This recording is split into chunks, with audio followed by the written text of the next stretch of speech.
क्या आप जानते हैं कि दुबई के शेख का एक सपना ऐसा भी था जो लाखों करोड़ों डॉलर खर्च करने के बाद भी अधूरा रह गया। एक ऐसा सपना जो दुनिया के नक्शे को समुद्र में दोबारा उकेरना चाहता था। आज हम आपको बताएंगे दुबई के द वर्ल्ड आइलैंड्स प्रोजेक्ट के पीछे की कहानी।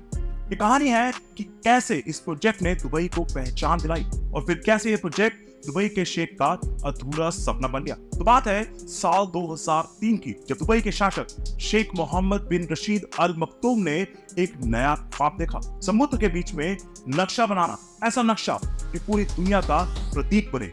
शेख का यह सपना था कि समुद्र में एक आइलैंड ऐसा हो जो दिखने में बिल्कुल पृथ्वी जैसा हो। यहाँ पर दुनिया के हर कोने के मशहूर देशों के नाम पर आइलैंड्स बने, जिन पर हर लग्जरी सुविधा हो और जो लोगों के लिए जन्नत जैसा महसूस हो। 2003 में इस प्रोजेक्ट का काम शुरू हुआ और इसका नाम रखा गया द वर्ल्ड आइलैंड्स। इस प्रोजेक्ट में 300 छोटे छोटे आइलैंड्स बनाने का लक्ष्य था, जिसमें हर आइलैंड का नाम किसी देश के नाम पर रखा जाता।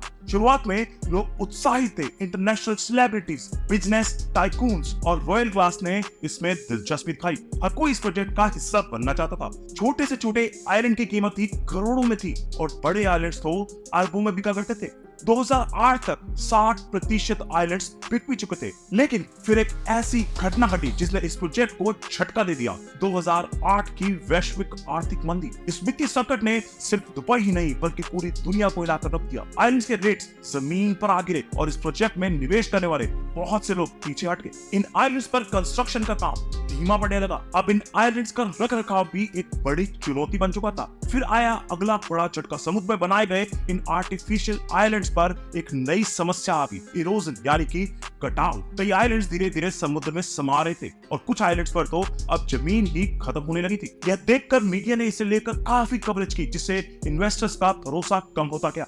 एक और समस्या डिजाइन में भी थी। लोगों ने उम्मीद की थी कि यह नक्शा बिल्कुल पृथ्वी के नक्शे जैसा लगेगा, लेकिन निर्माण के बाद पता चला कि आइलैंड्स का आकार देशों की असल शक्ल से काफी अलग था। ऐसे में इन्वेस्टर्स को निराशा हुई, क्योंकि जो वादा किया गया था उससे अलग था। सवाल उठता है कि यह प्रोजेक्ट सफल क्यों नहीं हुआ। एक आर्टिफिशियल आइलैंड बनाना आसान नहीं है। इसके लिए लाखों टन रेत का इस्तेमाल हुआ और इससे बने हर आइलैंड की लागत करोड़ों में थी। इतने बड़े प्रोजेक्ट की वजह से दुबई की कॉस्ट लाइन भी बदली, जो कि आगे चलकर इरोजन का कारण बना। इसकी नाकामी के बावजूद दुबई ने हार नहीं मानी। दुबई में अब कुछ चुनिंदा आइलैंड्स को डेवलप करने का प्लान बनाया गया। इन आइलैंड पर यूरोप के कुछ हिस्सों की थीम पर फ्लोटिंग स्विस बनाए जा रहे हैं, जो एक अनोखा एक्सपीरियंस देंगे। इससे एक बात तो साफ हो जाती है कि दुबई के शासक सिर्फ अपने सपने देखने में ही नहीं, उन्हें हकीकत में बदलने के लिए कुछ भी करने को तैयार रहते हैं। चाहे वो पाम जुमेरा हो, म्यूजियम ऑफ फ्यूचर हो या दुनिया का पहला डायनामिक टावर,